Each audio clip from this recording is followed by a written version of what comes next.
भारत जैसे जैसे डिजिटलाइजेशन की तरफ बढ़ रहा है, वैसे ही साइबर क्राइम का संकट भी गहराता जा रहा है। एक बार फिर देश में डेटा चोरी हो गया है। देश के साइबर स्पेस की सुरक्षा का जिम्मा संभालने वाली सूचना प्रौद्योगिकी मंत्रालय की कंप्यूटर इमरजेंसी रिस्पांस टीम खुद हैकिंग की शिकार हो गई है, जिसके बाद काफी गोपनीय जानकारी भी पब्लिक डोमेन में आ गई है। तो कैसे साइबर क्राइम का शिकार हुई है सर्टेन, क्या जरूरी जानकारियां हुई हैं लीक, देश की सुरक्षा व्यवस्था पर क्या होगा इसका असर, जानने के लिए देखिए ये रिपोर्ट।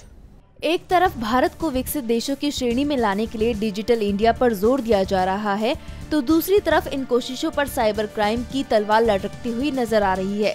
एक बार फिर भारत साइबर क्राइम का शिकार हो गया है। एक बार फिर जरूरी जानकारी हैक करके लीक कर दी गई है और इस बार इस हैकिंग की शिकार सूचना प्रौद्योगिकी मंत्रालय की computer emergency response team certain हुई है। सर्टेन देश के साइबर स्पेस की सुरक्षा की जिम्मेदारी संभालती है और ऐसे में सुरक्षा देने वाली संस्था का खुद शिकार हो जाना देश की सुरक्षा व्यवस्था पर अहम सवाल खड़े कर देता है। बताया जा रहा है कि ये करतूत चाइनीज या फिर पाकिस्तानी हैकर्स की है। हैकर्स ने सर्टेन और सरकारी विभागों के बीच के सारे गोपनीय मेल पब्लिक डोमेन पर लीक कर दिए हैं। लीक डॉक्यूमेंट में सर्टेन के कई कर्मचारी और सिक्योरिटी प्रोजेक्ट तक की जानकारियां हैं। सरकारी विभागों को भेजे कई अहम ईमेल भी लीक हो गए हैं। इनमें अधिकारियों और कर्मचारियों के मेल और पासवर्ड डार्क वेब पर होने के संबंध में कार्रवाई का भी जिक्र है। इन डॉक्यूमेंट्स में एमपी पुलिस के नेटवर्क पर सेंधमारी की जानकारी सामने आई है। दिल्ली और एमपी पुलिस के ईमेल भी लीक हो गए हैं।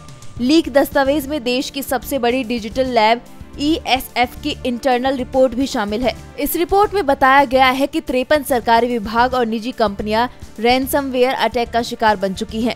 लीक डॉक्यूमेंट्स के अनुसार देश के 58 सरकारी विभागों के नेटवर्क में बार बार सेंधमारी की कोशिश की जा रही है। इसके बावजूद 12 विभाग सुरक्षा को लेकर गंभीर नहीं है। ये दस्तावेज बताते हैं कि सर्टेन की ओर से अलर्ट किए जाने के बाद भी विभागों से कोई रिस्पॉन्स नहीं भेजा जाता। केवल जनवरी में वित्तीय संस्थानों पर 30 बड़े हमले हो चुके हैं। आपको बता दें, सर्टेन में ये इस साल का दूसरा सबसे बड़ा लीक है। इससे पहले फरवरी में BSNL के कर्मचारियों का EPFO डेटा लीक हुआ था, जिसकी जांच अभी भी जारी है। DB लाइव की रिपोर्ट।